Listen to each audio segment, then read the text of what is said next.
Joining us now is NewsNation national security contributor and former FBI special agent, as well as former CIA, Tracy Walder. Tracy, always good to see you. Thanks for being here.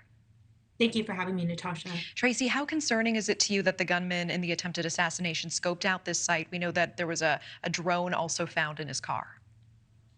It's very concerning to me. I think one of the things that I had initially had said actually when this happened was that I suspected that a rather high degree of planning had gone into this. This is an individual who had to have been familiar with this scene and to know that there was a building there that he could perhaps scale that may not be covered and then hide from a Secret Service sniper. So that is very concerning to me. And the fact that he had a drone that was found in his vehicle tells me and really is evidence of that degree of planning. He may have flown that drone over the scene to see where he could get the best vantage point. What are you making of these details coming out about the shooter, that he was a loner, he was the target of bullying? We know he worked at a nursing center.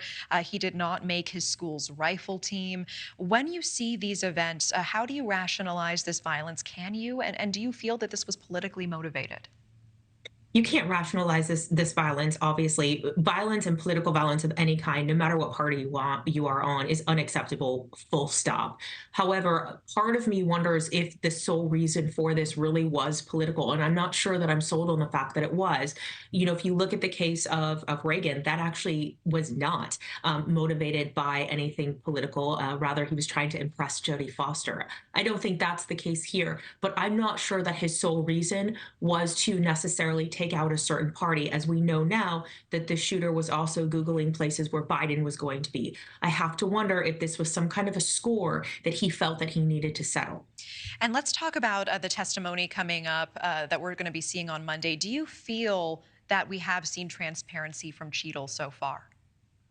I don't feel that we've necessarily seen transparency, and I'm not sure that we've looked at the Secret Service as a whole. If you look at the Secret Service, they are down in terms of staff 10% than they were about a decade ago, but their budget has doubled and the amount of people that they need to protect has increased. And so I think we need to get to the root of why. Why are they down 10%? And I do think that the American people do want to have an understanding of what happened in terms of this breakdown of communications, a perimeter that, in my opinion, was not large enough. How did they go about making these decisions? All right, Tracy Walder, always appreciate the perspective and time. Thank you so much. Thank you for watching. Go to newsnationnow.com to find NewsNation on your television provider. And don't forget to click the red subscribe button below to get more of NewsNation's fact-driven, unbiased coverage.